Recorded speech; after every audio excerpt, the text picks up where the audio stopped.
पूजा खेडकर हिला अपंगत्वाचं प्रमाणपत्र देणाऱ्या आणि त्याला मदत करणाऱ्यांवर कारवाई करावी अशी मागणी जी आहे त्याचा मुख्य सचिवाकडे विजय कुंभार यांनी केली आहे। याच संदर्भात बोलण्यासाठी आपल्यासोबत माहिती अधिकारी कार्यकर्ते विजय कुंभार आहेत। सर काय सांगाल, तुम्ही आज पुन्हा एक नवीन ट्विट केलं आहे की सुजाता सैनिक यांच्याकडे जी आहे ती मागणी केली, काय नक्की त्या मागणीमध्ये असणार आहे? पूजा खेडकर याला 23 ऑगस्ट रोजी एक सर्टिफिकेट देण्यात आलं अपंगत्वाचं। हे सर्टिफिकेट देण्यात आलं पिंपरी चिंचवड महापालिकेतील यशवंतराव चव्हाण रुग्णालयातून। परंतु हे सर्टिफिकेट देताना म्हणजे पूजाने अर्ज केला 23 तारखेला आणि लगेच 24 तारखेला त्यांना सर्टिफिकेट देण्यात आलं। हे सर्टिफिकेट देताना मुळात कुणालाही सर्टिफिकेट पटकन दिलं जात नाही, तर त्यांचे एक नंबर लागलेला असतो, वेटिंग लिस्ट असते, त्यानुसार त्यांना बोलवलं जातं। परंतु पूजा खेडकर डायरेक्ट त्या दवाखान्यात गेल्याने त्यांना ते सर्टिफिकेट देण्यात आलं। आई बाबा होण्याचे स्वप्न अजून पूर्ण झाले नाहीत का? आई बाबा होण्याचे तुमचे स्वप्न पूर्ण करा अपोलो फर्टिलिटीद्वारे। मोफत सल्ल्यांसाठी कॉल करा 9953420359। परंतु हे सर्टिफिकेट देताना जी काळजी घ्यायला पाहिजे होती ती घेतली नाही आणि त्याच्यामुळे त्या अपंग नसताना त्यांना ते फेक सर्टिफिकेट देण्यात आलं। आता ही चुकून घडलेली घटना नाही। तिथं अधिकारी कबूल करतात की आम्ही तिचं रेशन कार्ड पाहिलं, आधार कार्ड पाहिलं, परंतु ते तपासण्याची यंत्रणा आमच्याकडे नाही।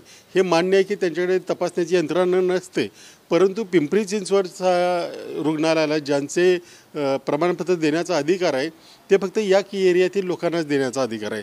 त्यांनी जे राशन कार्ड दिलं पूजा खेडकर यांनी ते 30 वर्षापूर्वीचं होतं आणि त्याच्यावर पिंपरीचा तळवऱ्याचा पत्ता होता।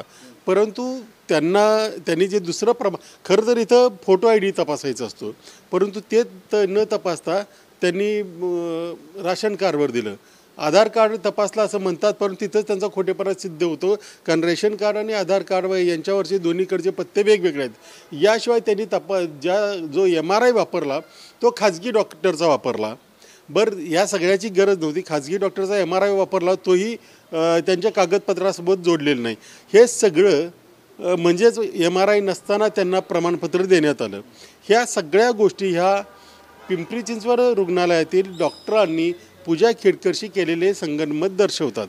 पूजा खेडकरवर आता UPSCने गुन्हा दाखल केला आहे, कारण बोगस सर्टिफिकेट दाखवून तिने तिकडे जे काही IAS मिळवलं वगैरे वगैरे। आता इथं तिने हा वापरलं की नाही हा मुद्दा नाही, राज्यभरामध्ये अनेक प्रकरणं दिव्यांग सर्टिफिकेटची खोटी येत आहेत। अशा स्थितीमध्ये त्यांनी वापरलं न वापरलं तरी तुम्ही त्यांना एक खोटं बनावट सर्टिफिकेट दिलं, त्याबद्दल यांच्यावर आणि असे महाराष्ट्रात अनेक जण आहेत त्या सर्वांवर गुन्हा दाखल करावा अशी मागणी मी महाराष्ट्राचे मुख्य सचिव सुजाता सैनिक यांच्याकडे केलेली आहे।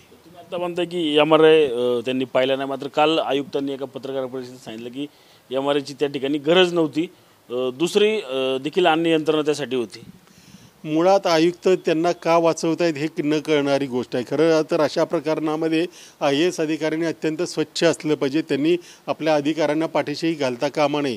इथं उघड त्यांचा जो अहवाल आहे त्याच्यामध्येच एकमेकांशी विरोधी स्टेटमेंट दिसून येत आहेत।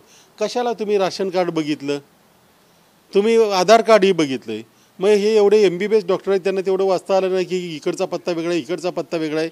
MRI घेतला नाही तुम्ही, खाजगी डॉक्टरचा तुम्हाला वापरता येत नाही, तर घेतला गरज होती की नव्हती हा प्रश्न नाही।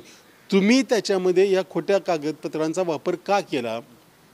जी कागदपत्र तुमच्या अखत्यारीत नाही, जी तुमच्याकडे आलेली नाहीत ती आहेत असं भासवून त्यांना सर्टिफिकेट का देण्यात आलं, हा सगळा क्राईम आहे। हा पूजा खेडकर हा मुद्दा नाही, ही वृत्ती पिंपरी चिंचवड महापालिकेमध्ये आहे, दवाखान्यात आहे, हा मुद्दा आहे। त्याच्यामुळे अनेकांना असं खोटं सर्टिफिकेट दिलं गेलं असण्याची शक्यता आहे। तुम्ही म्हणता की आता की YCMचे डॉक्टर त्याला दोषी किंवा प्रशासन, मात्र त्यांच्याकडून आता एक अहवाल जो आहे तो जिल्हाधिकाऱ्यांना देण्यात आला, त्यामध्ये 7% तिला अपंग दाखवले। यावेळेस कुठलाही डॉक्टर असेल किंवा फिजिओथेरपी असेल त्यांच्याकडून कुठलीही चूक झाली नाही, त्यांना क्लीन चिट देण्यात आली।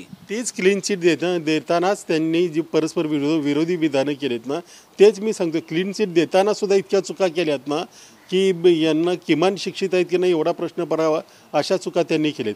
एकीकडे म्हणतात राशन कार्ड बघितलं, राशन कार्डवर 3 वय दाखवले दिसत नाही, 30 वर्षापूर्वीचं राशन कार्ड तुम्ही वापरता। आधार कार्ड बघितलं, आधार कार्डवर औंधचा पत्ता आहे, आपण त्यांना सर्टिफिकेट द्यायला आपल्या कार्यक्षेत्रात येत नाही हे त्यांच्या लक्षात नाही आलं। सुशिक्षित आहेत की नाहीत हाच आता खरा प्रश्न आहे। ते रणजित जाधव, TV9 मराठी, पिंपरी चिंचवड।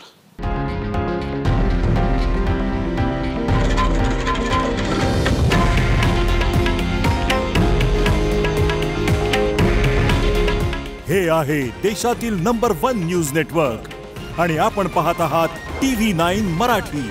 काळजी तुमची, हित महाराष्ट्राचं.